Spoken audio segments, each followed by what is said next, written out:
Hello everybody, today is the 24th and I'm actually telling the pen story for the 23rd as I forgot to tell the pen story on the 23rd, okay? So let's get started with it. What is this? It's a pen. What do we use a pen for? To write. Now there is a dog inside the room. I'm gonna wave this in front of the dog. What does the dog do? The dog probably will sleep, lick, or chew this, right? Does the dog see this one as a pen? So for the dog, this one is not a pen, but for the human, this one is a pen. So who is correct, the dog or the human? The answer is both correct. For the dog, this one is a chewing toy, while for the human, this one is a pen to write. The dog is correct in the dog one, the human is also correct in the human one. So that is our first lesson. Both are correct. Now let's move on to the second lesson. Let's imagine that there is a table in front of me. So I'm going to put this thing on the table and then both the dog and I will walk out the room. So inside the room, there'll be no human, no dog. What does this thing become? It is still a pen or a chewing toy. It becomes almost nothing, and the ancient wisdom calls this one as the emptiness. The emptiness is actually a very magical definition. As we understand the emptiness, we'll be able to achieve anything in our life, just like Gushima Gorosh, who applied the emptiness into his business and was able to build a business with revenue of $250 million a year. He is also able to help several refugees. So what is the emptiness first? Let's go back to the pen story, okay? So this thing they call it on the table where there is no human, no dog, and come back to choose them, we call it the emptiness. So the emptiness is not blackness, it's not darkness or nothingness. It's not no feeling, sadness or happiness. It's just by itself when no one or nothing interacting with it. Just like us when we are by ourselves, we do not interact with anyone or anything. We have the emptiness, so we all have the emptiness, okay, just ourselves. And then as soon as I go back into the room and I look at this becomes a pen.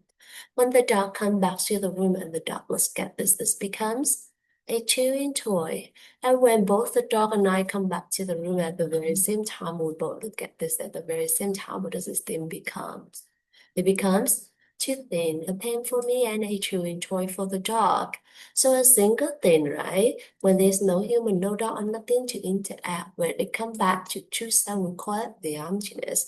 But because it has the emptiness and it's always interacting with other people, so it also has the potential to become anything or anyone depending on who is looking at that very moment. So that is our second lesson. Along with the emptiness, we all have limitless potential.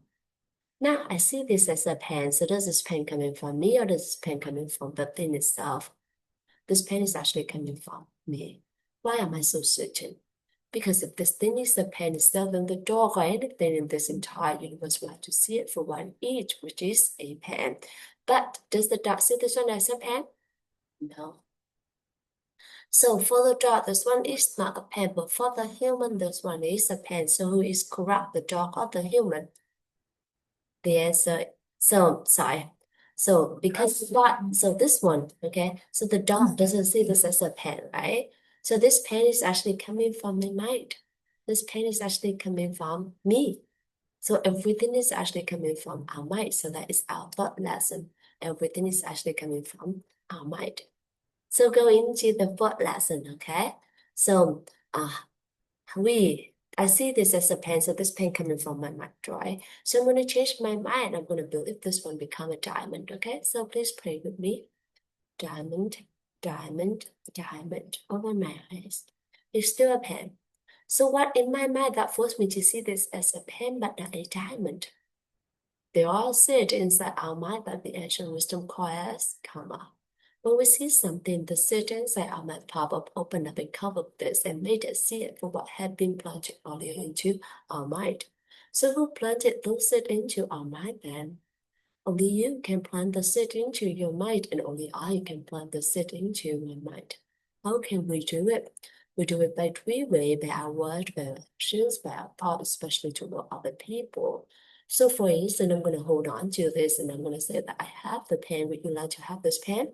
And when my friend say yes, please, I'd be so happy to give this to my friend with the hope that I can help my friend. So when I give this to my friend, this palm will open up and both me and my friend will see it. It's still living mark in my mind. A couple days later, when I see this, I recognize this one as a pen, which means that the seed of the pen has all been planted into my mind. And now it pop up, open up, and cover this and make me see it as a pen. And this is how a pen become a pen, or anything surround us become what and who they are to us. In the pen story, there are several meaningful lessons. Today we went over 4 different lessons. The first lesson is both correct. So we learn to respect each other's opinion, we learn to respect each other's choices, and we learn to listen to each other with a compassionate heart.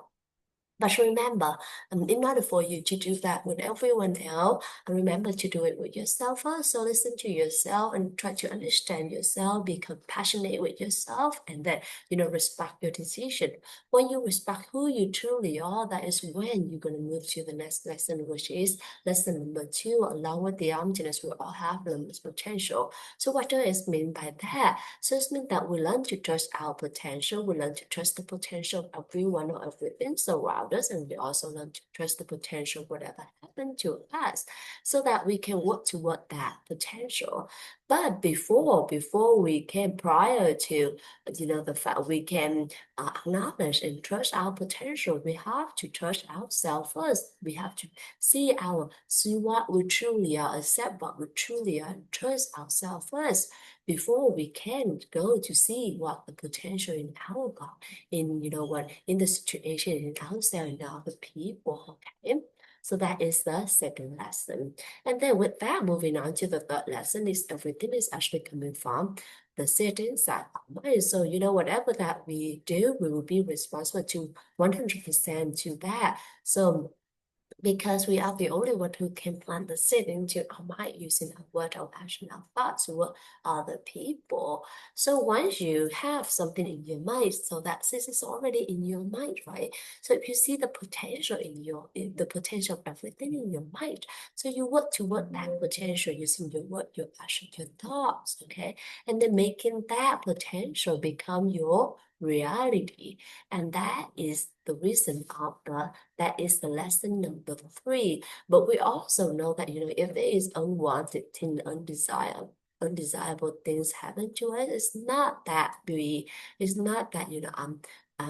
often think about this is because of other people, but then try to take responsibility to think about what we can do in that situation, what causes that situation, how much of that coming from us, and what we can do to solve that potential, to solve that problem, and what is the opportunity that arises from that challenges as well. So everything have two sides of the coin. So we just have to choose which side we decided to do, and we decided to look into that. That is lesson number 2, right? And then we take full responsibility to that, look into what the potential that we want it to be. So that is lesson number 3. And now how we can incorporate all that into lesson number 4 to create manifest our dream life using our word or action, our thoughts with other people. So first we have to know what we want in our life using lesson number 2. And then we start planting those seeds using our word or action, our thoughts with other people. So if you want to have a happiness, then you start planting the happinesses using your word, your action, your thoughts with other people, helping other people to be happier.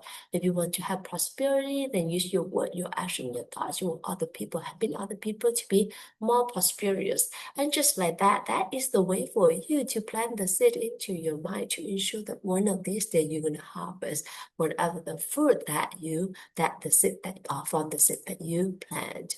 And then always remember that, our current word, our current thought, and our current action toward other people is what create or manifest our life. So be very mindful of what you talk to other people, what you act to other people, and what you think about other people, what you talk to other people. Okay. And the lesson that I would like to share with you all today is that there are 2 lessons. The first lesson is that yesterday morning we went to the National Children's Hospital, and there I saw a lot of kids. They are so naive. They are so happy. I can see the life in them. It's just so happy, and they don't know what's going on with them. I just see them and they smile, and I smile back. But then the reality hit me is that they are here because of some problem.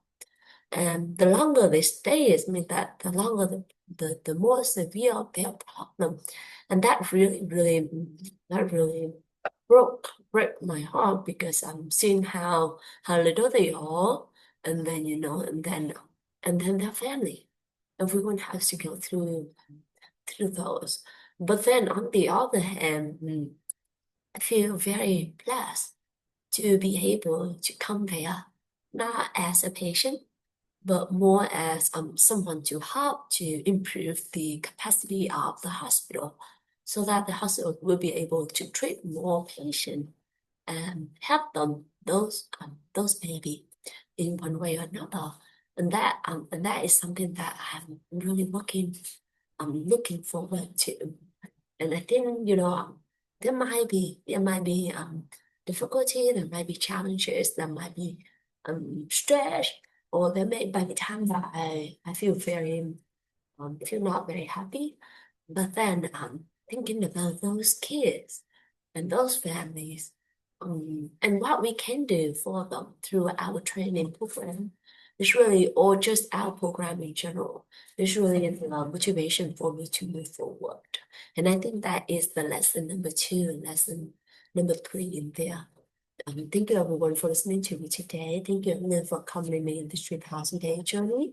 And if I may share with you the pen story of my lessons, something good, I would like to dedicate that to my dear family, to my friends, to my coworkers, to my clients, or to anyone influence in this world and the other worlds, with love, wisdom, and gratitude.